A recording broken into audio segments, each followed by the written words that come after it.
ഇങ്ങോട്ട് ഇറങ്ങാനാ പറഞ്ഞു. ഞാൻ വരുന്നില്ല. എന്റെ വീട്ടുകാരെല്ലാരും കൂടി സദ്യ ഒരുക്കി കാത്തിരിക്കുക. നേരെ ഉച്ചയായി. അവിടെ വന്നിട്ട് എല്ലാവരും മുന്നിൽ വെച്ച് എന്നെ കുറ്റപ്പെടുത്താനല്ലേ? അല്ലേ തന്നെ എന്റെ മോളെ എന്താ കുറ്റം പറയാനാ? ഇത്രയും നല്ല മോളെ ആർക്ക് കിട്ടും? തമ്പുരാനെ. അനിയത്തിമാരുടെ മക്കളൊക്കെ അവിടെ കാണുവേ. അപ്പൊ അവരെ വെച്ച് എന്നെ കമ്പയർ ചെയ്യണ്ടേ അമ്മയ്ക്ക്?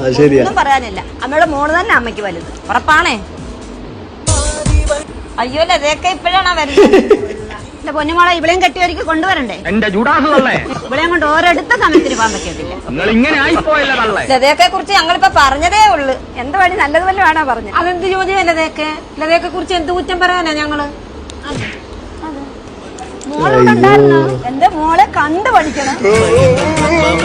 വേണ്ട നിൽക്കുന്ന ഇറങ്ങ. തിന്നുന്ന പാത്രം കഴുകത്തില്ല. കുളത്തിലോട്ടങ്ങ് ചാടി ചത്താരോ ദൈവം. മൊത്തം വയല. ഒരു മാസമായി തുണി കൂട്ടി അവിടെ ഇട്ടേക്കുന്നു. ഒരു വക ചെയ്യത്തില്ല. അമ്മന്റെ വിധം മാറിയല്ലേ? ഞാനിവിടെ അങ്ങോട്ട് വരട്ടെ. അക്കമ്മ എന്തേക്ക് ഇങ്ങനെയൊക്കെ കെട്ടിക്കാത്ത? അക്ക നിൽക്കുമ്പോ എങ്ങനെ? ഞാൻ ഇന്നും കൂടുതലാലോചന വന്നായിരുന്നു. നല്ല ചൊക്കനായിരുന്നു.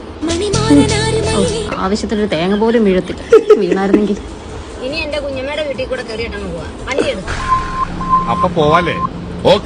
എങ്ങോട്ടാ വണ്ടി വിടുന്നത്? അങ്ങോട്ടാ പോകേണ്ടത്. കുഞ്ഞമ്മയുടെ വീട്ടിൽ പോകുന്നില്ല. അമ്മയുടെ വീട്ടിൽ ചെന്ന് കഴിഞ്ഞപ്പോഴത്തെ നമ്മുടെ വിധം മാറി. അനിയത്തിമാരുടെ മോളെ വെച്ച് കമ്പയർ ചെയ്തില്ലെന്ന് പറഞ്ഞിട്ടല്ലേ എന്നെ ഇവിടുന്ന് കൊണ്ടുപോയത്?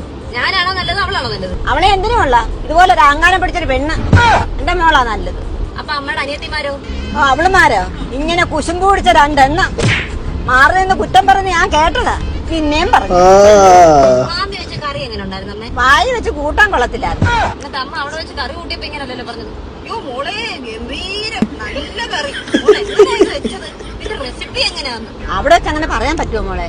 നല്ലതാന്നല്ലേ പറയാൻ പറ്റത്തുള്ളൂ. ആ ദേവ് പറഞ്ഞു കേട്ടില്ലേ? ഞാൻ നിൽക്കുന്നോണ്ടാണ് നമുക്ക് കല്യാണം കഴിക്കാൻ പറ്റാത്തത്. അവള് കെട്ടട്ടെ, മോള് കെട്ടണ്ട. മോളിനി കല്യാണം വേണോന്ന് പറഞ്ഞാലും അമ്മ സമ്മതിക്കത്തില്ല.